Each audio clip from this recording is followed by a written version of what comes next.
Hi guys, మరి మేము కుంభమేళకు వెళ్ళొస్తున్నాము. కుంభమేళకు వెళ్ళి వస్తుంటే ఒక దగ్గర ఆగడం జరిగింది. మరి బ్రదర్ కలిశారు. ఎక్కడి నుండి వస్తున్నారంటే మైసూర్ నుండి నడుచుకుంటూ వస్తున్నారట. ఒకసారి వారితో మాట్లాడే ప్రయత్నం చేద్దాం. Hi brother. Hi bro. What is your name? Sagar. My name is Vishnu Teja.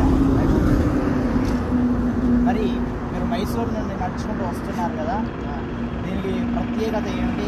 నడుచుకుంటూ అంత దూరం ఆయన లేడీలో కొరియన్స్కి ఒక్కసారి కదా అందుకే నాకు స్పెషల్గా ఉండాలని ఇలా నడుచుకుంటూ వచ్చాను. ఓకే, మరి మేము కూడా వెళ్ళడం జరిగింది.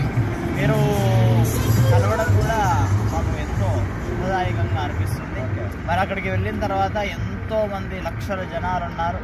మహాకుంభమేళ అనేది 144 సంవత్సరాలకు రావడం ఎంతో ప్రత్యేకత. మళ్ళీ అది మన పీరియడ్లో రావడం మనం చేసుకున్నటువంటి పూర్వజన్మ సుకృతం. కాబట్టి మరి మీరు ఇప్పుడు వెళ్ళడం ఇంకా ఇక్కడ నుండి సుమారే ఇంకో 4 గంటలు పట్టింది. వెళ్ళి మళ్ళీ మీరు రిటర్న్ ఎప్పుడు? నేనైతే ఇప్పుడు వెళ్తాను. వెళ్ళేటప్పుడు అక్కడే స్టే చేస్తాను. స్టే చేసి ఉంది కదా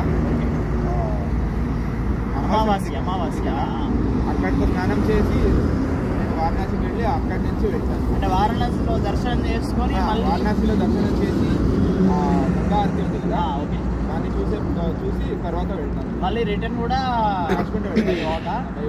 ఓకే, మళ్ళీ మీతో పాటు మీ ఫ్రెండ్స్ కూడా రావచ్చు కదా, ఒకరే వస్తున్నారు మీరు? నేను అక్కడనే వచ్చాను. అవునా? మరి నైట్ పూట అంటే వచ్చే టైంలో మిడ్ నైట్ అయింది అనుకోండి, అలాంటి టైంలో ఏం చేస్తున్నారు? నేను ట్రక్లో లిఫ్ట్ అడిగాను, వారు ఇచ్చారు కదా, అక్కడనే పట్టుకున్నాను. మరి అంత దూరం నుండి ఎంతమంది ఇస్తే ఇక్కడ వరకు వచ్చారు? ఒక 47 మంది ఇచ్చారు బ్రో. 47 మంది ఇచ్చారు. ఇంకా 100 కిలోమీటర్స్ ఉంది. ఇప్పుడు వెళ్తాను. వెళ్ళేటప్పుడు చూడాలి ఎవరు ఆగుతారో. తప్పకుండా అంత దూరం నుంచి వచ్చారు కదా,